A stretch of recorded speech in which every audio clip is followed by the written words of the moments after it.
Hello students, as you all know, operating system operates all kind of activities in a computer system and responsible for execution of program. So everyone needs operating system to execute on program, and they use their program for different purposes. So programs may differ in nature. They may use different types of properties. For example, some program needs real time environment, some needs distributed environment to be executed.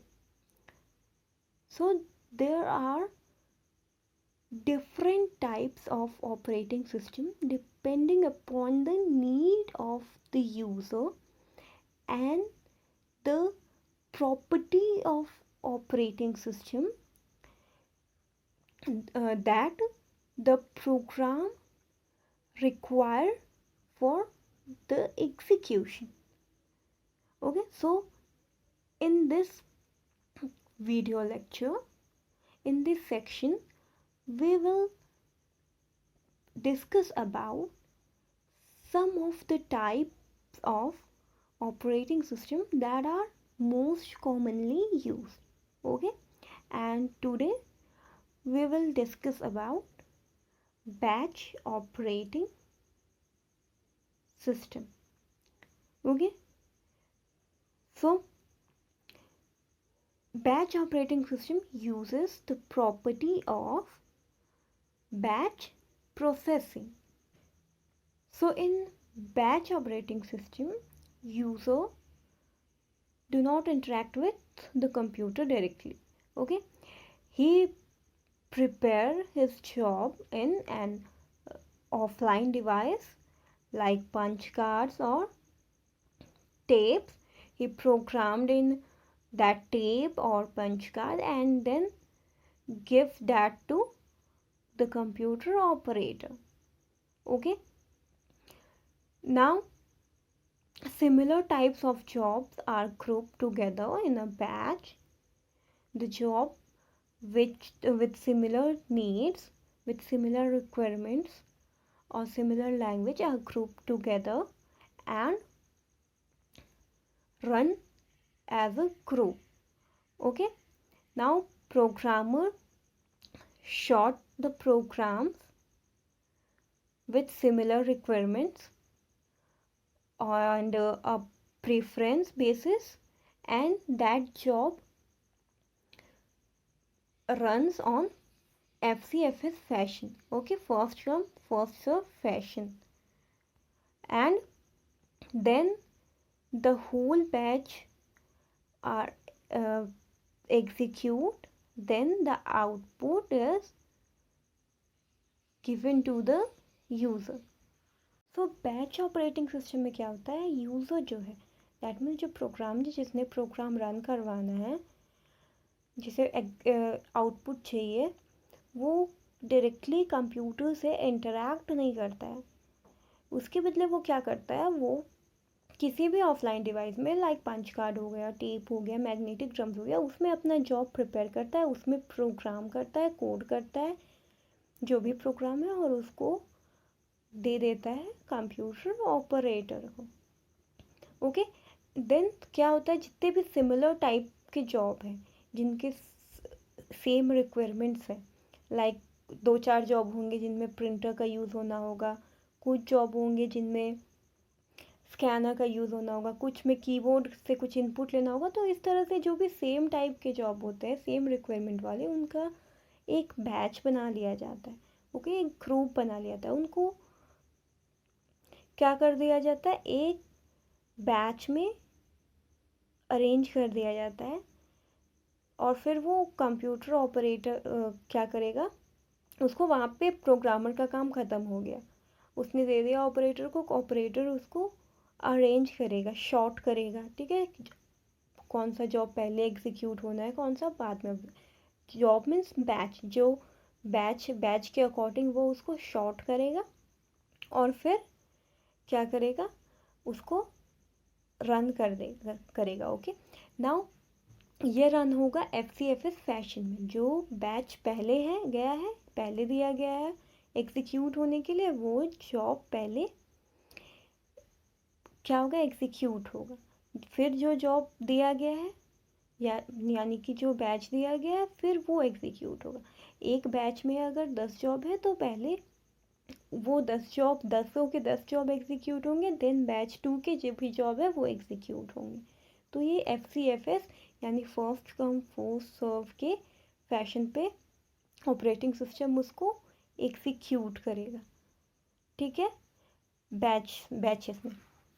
और फिर जब सारे के सारे batch जो भी हैं वो उनका एग्जीक्यूशन कंप्लीट हो जाएगा, तब आउटपुट क्या होगा, मिलेगा। अब ज़रूरी नहीं है कि आउटपुट तुरंत मिल जाए, इस बैच ऑपरेटिंग सिस्टम में तुरंत आउटपुट मिल जाए, ये ज़रूरी नहीं है।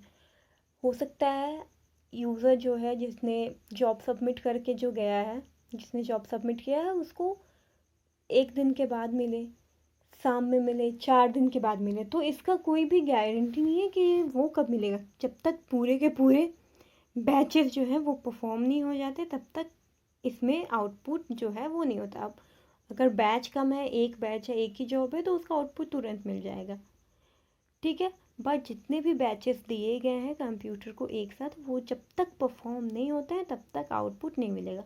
देन फिर आउटपुट मिलेगा, और फिर जो ऑपरेटर है वो आउटपुट किसी भी डिवाइस के थ्रू वापस दे देगा प्रोग्रामर को, ठीक है, और देन प्रोग्रामर उसका यूज़ करेगा। तो इस तरीके से बैच ऑपरेटिंग सिस्टम वर्क करता है। Now what are the problems with batch operating system?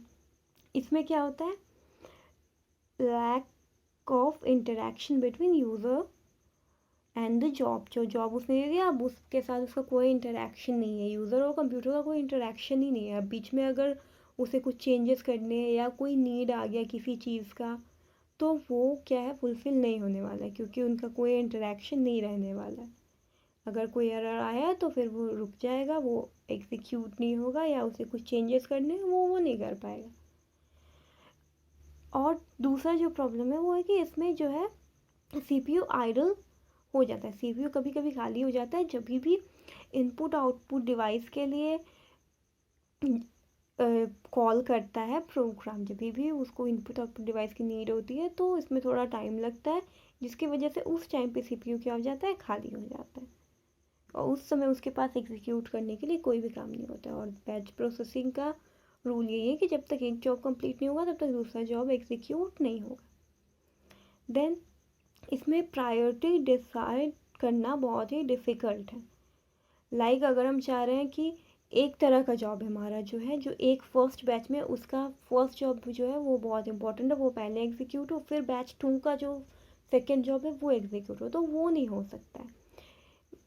पहले एक कंप्लीट बैच होगा एग्जीक्यूट, तभी सेकेंड बैच होगा। तो इसमें जो डिज़ायर्ड प्रायोरिटी है वो प्रोवाइड नहीं हो पाती, ये बहुत ही मुश्किल है। क्लियर? इसके एडवांटेजेस क्या थे? एडवांटेजेस थे बैच ऑपरेटिंग सिस्टम के कि इसमें क्या है, ऑटोमेटिकली एक के बाद एक अलग अलग जो जॉब है वो एग्जीक्यूट होते रहते, एक बार दे दिया काम ख़त्म हो गया। नाउ इसका और एडवांटेज था कि इसमें मल्टीपल यूज़र्स के जॉब एग्जीक्यूट हो सकता है। ज़रूरी नहीं है कि बैच में एक ही यूज़र का जॉब हो, 10-12 यूज़र ने अपने अपने जॉब दिए हैं और उनको बैच बना करके एक साथ एग्जीक्यूट कराया जा रहा है, ओके। और इसके डिसएडवांटेजेस क्या थे? इसके डिसएडवांटेजेस थे कि इसमें वही CPU आइडल हो जाता था बहुत बार, इसको डीबग करना बहुत ही प्रॉब्लमेटिक है। इसमें अगर कोई एरर आया तो वो फाइंड आउट करना बहुत ही मुश्किल है। और अगर जब तक एक जॉब एग्जीक्यूट नहीं हुआ है, अगर उसको एग्जीक्यूट होने में लेट हो रहा है, कोई प्रॉब्लम आ गया, तब तक बाकी के जो जॉब है उसको वेट करना होगा, ओके। तो ये सारे एडवांटेजेस, डिसएडवांटेज और प्रॉब्लम्स थे बैच ऑपरेटिंग सिस्टम के साथ। एक बार फिर से हम लोग डायग्राम से देख लेते हैं इसकी वर्किंग। सो इसमें क्या होता है, मल्टीपल जॉब्स दिए जाते हैं ऑपरेटिंग सिस्टम को। अलग अलग तरह के जॉब्स ये सेम यूज़र के भी हो सकते हैं, अलग अलग यूज़र्स के भी हो सकते हैं, ठीक है। उन जॉब्स का क्या कर लिया जाता है, सेम काइंड ऑफ जॉब का जिनकी सेम रिक्वायरमेंट है, सेम नीड है, उनका बैच प्रिपेयर कर लिया जाता है, उनको एक बैच में ग्रुप कर दिया जाता है एंड उसको उनका एक क्यू बना लिया जाता है, उनको अरेंज किया जाता है कि फर्स्ट में ये बैच है, सेकेंड में ये बैच है, फिर ये बैच है। एंड देन जो बैच फिर first come first serve fashion के अकॉर्डिंग जो बैच पहले आया है सीपीयू उसको पहले अलॉट हो जाता है और फिर उस बैच में जितने भी जॉब है, जितने भी टास्क हैं, उसको सीपीयू एग्जीक्यूट करता है 1 by 1। And when execution of all jobs of first batch will complete, then CPU allotted to batch 2 और फिर वो उस बैच के सारे जॉब्स को परफॉर्म करेगा। ओके, इस तरीके से वो पूरे के पूरे एग्जीक्यूशन को परफॉर्म करेगा। जब सारे बैचेस एग्जीक्यूट हो जाएंगे फिर वो डिज़ायरेबल जो भी आउटपुट होगा वो मिल जाएगा। ओके, अब इस तरह के जो ऑपरेटिंग सिस्टम है, बैच ऑपरेटिंग सिस्टम है, उनका पेरोल सिस्टम्स या बैंक स्टेटमेंट में यूज़ किया जाता है। ओके, तो इसके कुछ एग्जांपल्स हैं, payroll system, bank statements etcetera. Okay, so I think batch operating system clear हो गया होगा कि ये किस तरह से वर्क करता है, कौन से प्रॉपर्टी को यूज़ करता है, इनमें प्रॉब्लम्स क्या क्या आते हैं, एडवांटेजेस क्या है और किस तरीके के काम में इसका यूज़ किया जाता है। So that is all for today, have a good day.